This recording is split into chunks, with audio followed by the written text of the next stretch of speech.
So what's wrong with these people, no? So last time I reacted, there was a guy that went to Japan and he got STDs. But there's another guy who went to Colombia. He permanently regretted. So I'm gonna watch this one. I wanna see how that shit go. Y'all crazy, man. For many African American men traveling the world, one of the first stops they may want to check out is Colombia. It's right next to the United States. I go there. It's fun, but you gotta be careful though. And it gives a more in-depth experience than maybe Mexico. The food, the weather, depending on where you go, and the culture of Colombia is really, really hard to beat, especially the price. And oh, by the way, the Colombian women are not that bad. Actually, they're very... Wait, what are you talking about? They're not that bad.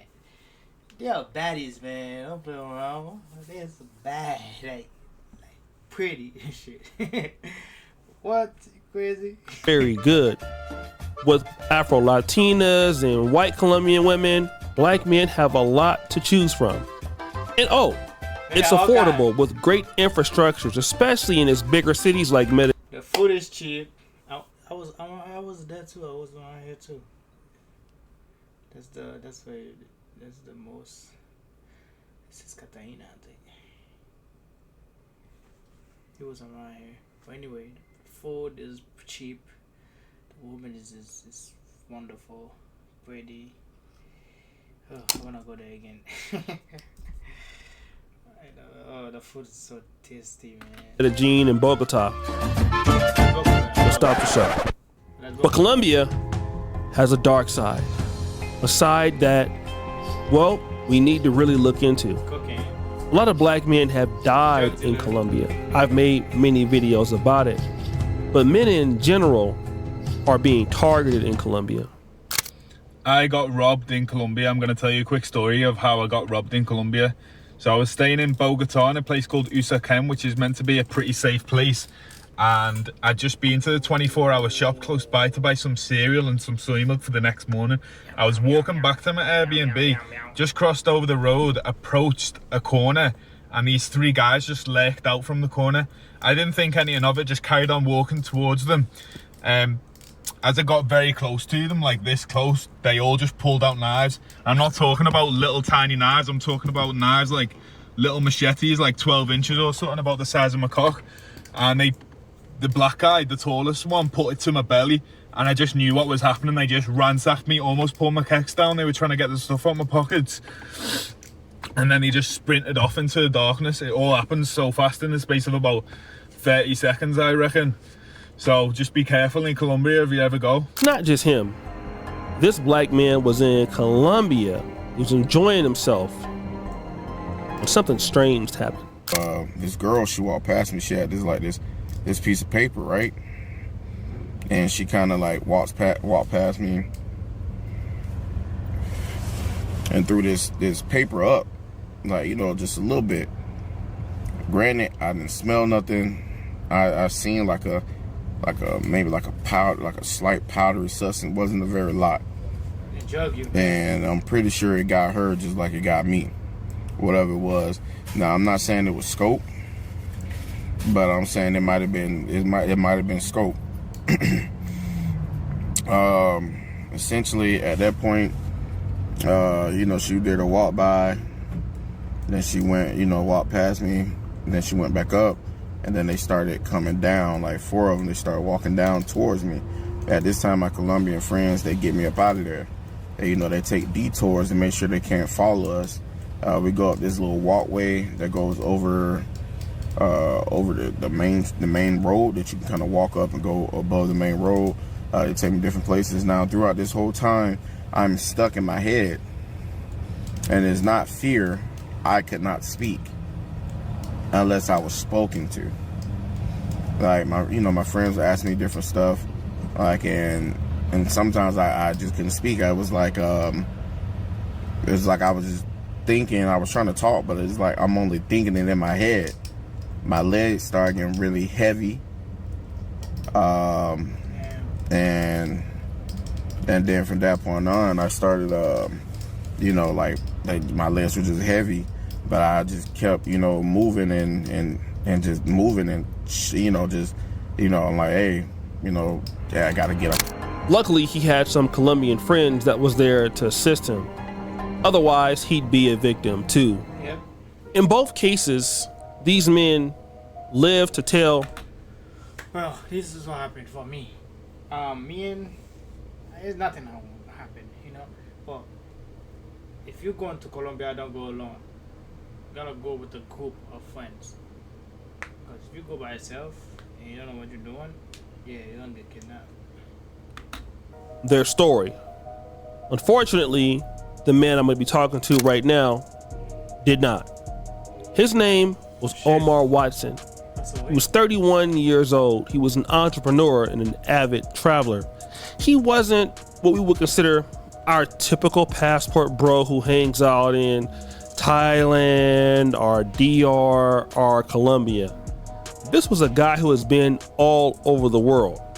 He's been to Japan, he's been to Brazil, Mexico, and France.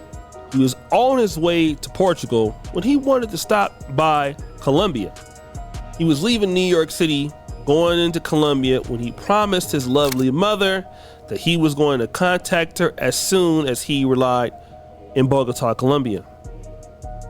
That should have been on February 24th. The problem is, that was the time that I went to Cartagena. It was before Valentine's Day. I remember. It was the 13th. On February 25th, he landed February 24th. We went to a bachelor party. It was fun. Motorcycle. No, they call it the ATV. All kind of shit. Shit was dope. Called his mom. Everything's good. February 25th, everything is good. Third day, everything's good. But the fourth day, the phone rung. No answer. She calls again. No answer. February 29th, she hasn't heard from her son for 2 days. Then we find out Omar Watson was found dead in his bathroom. Now, his American passport was on a wooden dresser near the apartment. But guess what? His phone, iPad, and wallet had vanished. So his mother, Hyacinth Watson, for 5 months was trying to get answers. Now imagine, your son dies or daughter dies in a different country, and basically you're trying to call a country that doesn't speak English. You know, you have so many language barriers and so many obstacles for the answers. Almost 6 months later, she finds out why her son allegedly died. The reason they gave: interlobular pulmonary thromboembolism, What that mean? associated with right deep vein thrombosis, and determined his cause of death was natural. Now get this, the forensic investigator ruled out. Now basically, if you don't know, DVT, or deep vein thrombosis, develops when a blood clot forms in the leg. You got beat up? Clot breaks off and travels to the lung, and it cuts off the blood flow. But 6 months for an autopsy, and guess what? There were no tests done to see if there were any toxicological things, alcohol tests, psychopharmacological tests. Nothing happened. Now again, I covered a story about this young lady that was black that went to the UK. And they said when you go in there, no chain, no bracelet, no ring, no watch, none of that. Because it was for a BBL surgery. She died in Turkey. damn. But this is what happened afterwards. Leanne was refused access to Cadell's body. When it was finally returned to the UK, more devastating news was to come. To their horror, a coroner here told them that large parts of Cadell's organs, including her brain and heart, had been removed. When they returned her body, they'd kept pieces of her heart and her intestines. How hard was that to hear? Baby, I don't think it was allowed, but they said it's legal. They can take what they want. I thought you'd have to ask at least permission from family before you took anything, but they sent a death certificate straight away and just put no, there's not even a cause. You heard it right.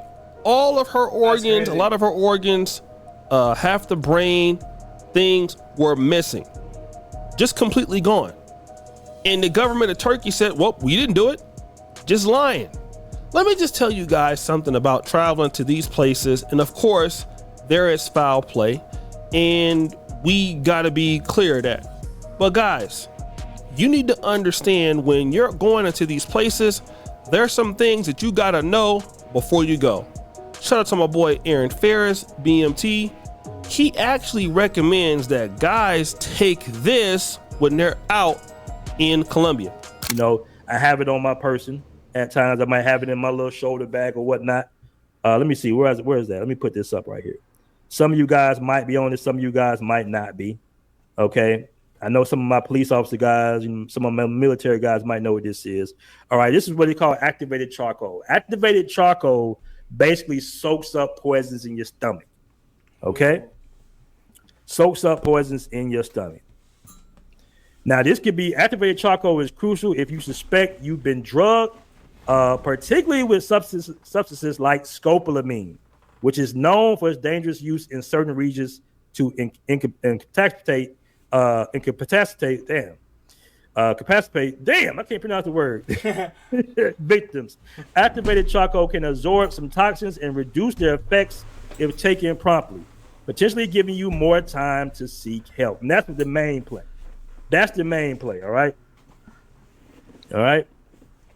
You can use this activated charcoal. Like I said, I keep some on me personally.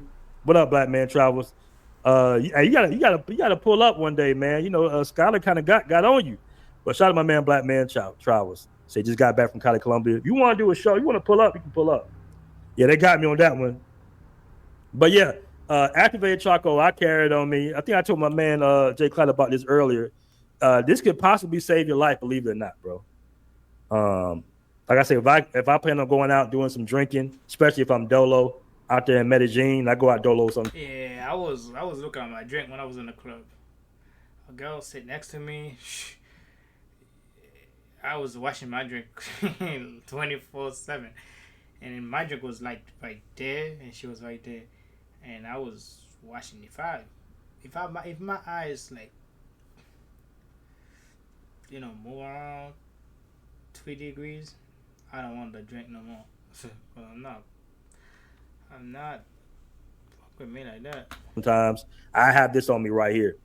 You know, help soak up all the liquors and stuff like that. It could give you that time you need to kind of either get out of the situation or get them out of your home. Activated charcoal. This is 520 milligrams per serving. Traditional absorbent. This is something that you can take before or after you feel like you've been drugged, and this will help fight off people trying to do bad things to you. This is what happened to the brother in Brazil. Some lady came in, you know, drugged him. He was only there for 24 hours. He died. Want to let you guys know something. A lot of Americans are going to Colombia, especially a lot of African American men, simply because it's cheap and women are beautiful and there's a good quality of life. But if you're dealing with chicks on Tinder, if you're letting women come into your house, if you're doing any of that stuff and you mess around and you get drugged and something happens to you, you can forget about it. I have lived overseas for a decade now. And do you know what, man? Hey, it's scary to know that if something happens, I'm not in the States. It might be hard to find out what happened or what's happening with me. So you gotta play it safe when you live in other places, man. When I lived in Poland, I lived in Europe, I could walk outside 24 hours a day, man. I had no fears or nothing. I can go to the grocery store anytime I get ready. It's very, very safe. Man, I can't do that here. You know what I'm saying? There's certain things I can't do. I'm in someone's country, and you know it's not safe as you would want to think. And you come from the States, and you we had security all that. Like if you do an Airbnb, you invite a girl to your house, make sure you have a security with you, man. Because this place is not. I'm telling you, they know you got money and shit. You didn't know they're gonna think that you got money and come to Colombia? Nah, son. This shit is not a joke. You think that, hey, I'm a man, I'm healthy, ain't nobody gonna try to test me, man. Hey, you better watch yourself, man. You don't know what people have. So when you're going over to these places, you can, yes, enjoy yourself, but you need to link up with a few brothers or a few people. Maybe, you know what I'm saying? If you're going to a place you've never been before, Bogota, Medellin, reach out to some of these brothers in these groups. Reach out to BMT Live. Like I said, you and DR, Ronan the Traveler, those guys, and find out how you can move, man. Find out what you can do to keep yourself safe, because we don't need young black men, 31 years old, passing away. Some brothers have gotten robbed and shot in Colombia. So guys, man, make sure you're doing what you're supposed to do. A lot of people dying, man. Just be careful. Just let you know. Colombia is not it's not safe. Just let you know. If I'm going to Colombia, I gotta go with the boys, and definitely I want my Airbnb have security. Show your ID. Ask for your ID. If she's a minor or not, cause them girls they be out there 17, 16. Them she just let you know. Ask for the ID. And ask for the ID if it's real too. Like, you gotta watch if the ID is real. The security gotta know. Security gotta know if it's the ID real. If it's not that, send her home, man. Cause Colombia is a lot of hookers. That's why they make the money. Cause no job. But if you want a girl, a friend, some shit, talk to them. Like an airport, supermarket. After that, outside, most of them is the hookers. Prostitute, all that.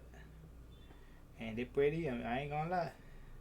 They gonna dress like a nurses and stuff. You think they are nurses? Nah, son. They're hookers, just let you know. Alright, man. Stay blessed. Happy Memorial Days, and I'm out.